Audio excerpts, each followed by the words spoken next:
মায়ের জানাজা শেষ, সবাই চলে গেল। উঠোনে বসেছিল একটি ছেলে। মায়ের কান্না কেউ শোনে না। মা কাঁদে নিঃশব্দে, কারণ তার কাঁদার অধিকার নেই। তার চোখের পানি পড়লে সেটাকে সবাই বলে অভিনয়। একটা গ্রামের ভাঙা উঠানে একদিন দাঁড়িয়েছিল এক মা। চোখে স্বপ্ন, হাতে দোয়া, আর বুকে একটাই আশা, আমার ছেলেটা বিদেশে যাবে, কষ্ট শেষ হবে। এই ছেলেটা তার বড় ছেলে, ছোটবেলা থেকেই দায়িত্বশীল, সংসারের হাল ধরেছিল অল্প বয়সেই। কেউ জমি বন্ধক রাখলো, কেউ ধার দিল, আর মা শেষ গহনার বাক্সটা খুলে দিল ছেলের হাতে। সব মিলিয়ে ছেলেটাকে পাঠানো হলো প্রবাসে। মা ভেবেছিল বিদেশ মানেই সুখ, কিন্তু সে জানতো না বিদেশ মানেই অনেক সময় আইনের বাহিরের জীবন। ছেলেটা সেখানে গিয়ে কাগজপত্রের ঝামেলায় অবৈধ হয়ে গেল।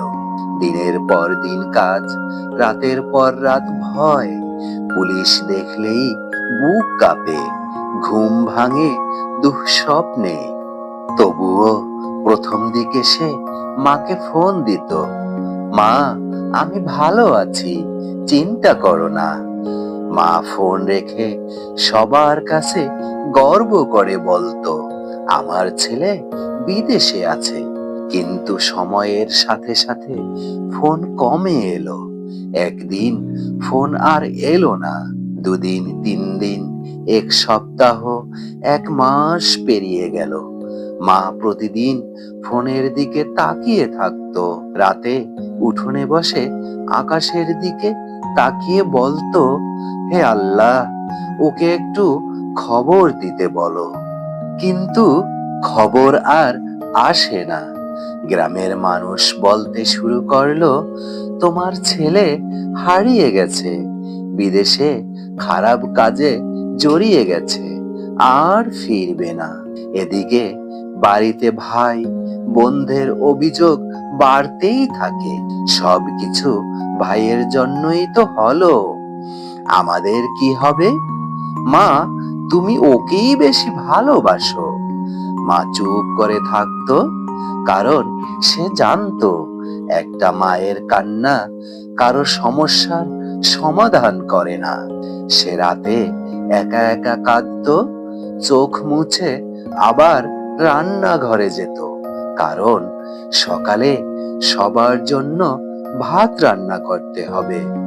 অথচ সে জানতো না তার ছেলে তখন প্রবাসের এক অন্ধকার জেলে। হ্যান্ডকাপ পরা হাতে ছেলেটা প্রতিদিন ভাবতো, মা জানলে কি বলবে।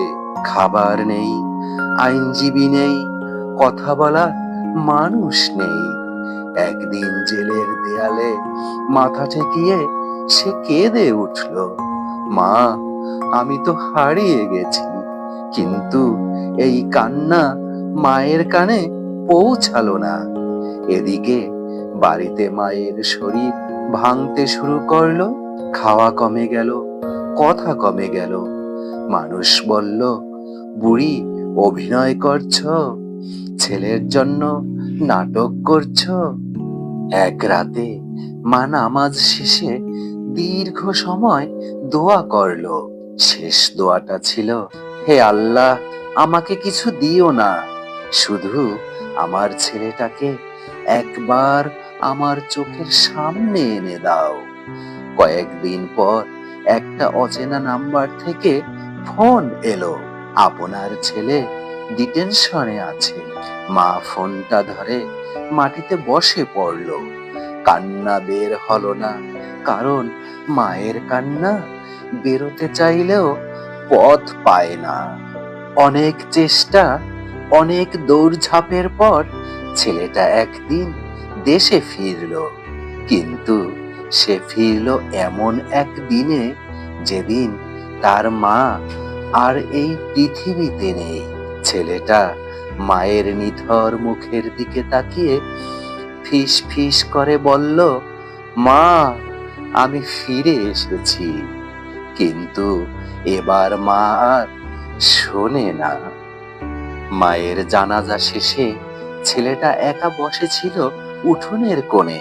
চারপাশে মানুষ, কিন্তু ভেতরে শূন্যতা। হঠাৎ তার মনে পড়ল বিদেশ যাওয়ার আগের সেই রাতটা। মা বলেছিল, বাবা, কষ্ট পেলে কাউকে বলো না, মা শুনলে দুর্বল হয়ে যাবে না। সে তখন বুঝেনি এই কথা মানে কি। আজ সে বুঝেছে, মা শুধু তাকে জন্ম দেয়নি, মা নিজের জীবনটা তার ভবিষ্যতের জন্য ধীরে ধীরে খরচ করে দিয়েছে। গহনা দিয়ে শুরু, ঘুমহীন রাত দিয়ে শেষ। মায়ের খাবার কমেছে, নিজের শখ মরেছে, নিজের শরীর ভেঙেছে, শুধু ছেলের পথটা সোজা রাখার জন্য। ছেলেটা তখন বুঝলো, সন্তানের প্রতিষ্ঠার পেছনে মায়ের আত্মদান থাকে, কিন্তু হিসাব থাকে না। মা নিজের স্বপ্নটা ছেলের কাঁধে তুলে দেয়, আর নিজে দাঁড়িয়ে থাকে পেছনের অন্ধকারে। আজ ছেলেটা দাঁড়িয়ে আছে, চাকরি আছে, সম্মান আছে, মানুষ তাকে সফল বলে। কিন্তু যে মানুষটা এই সফলতার দামটা দিয়েছে, সে আজ কবরের নিচে।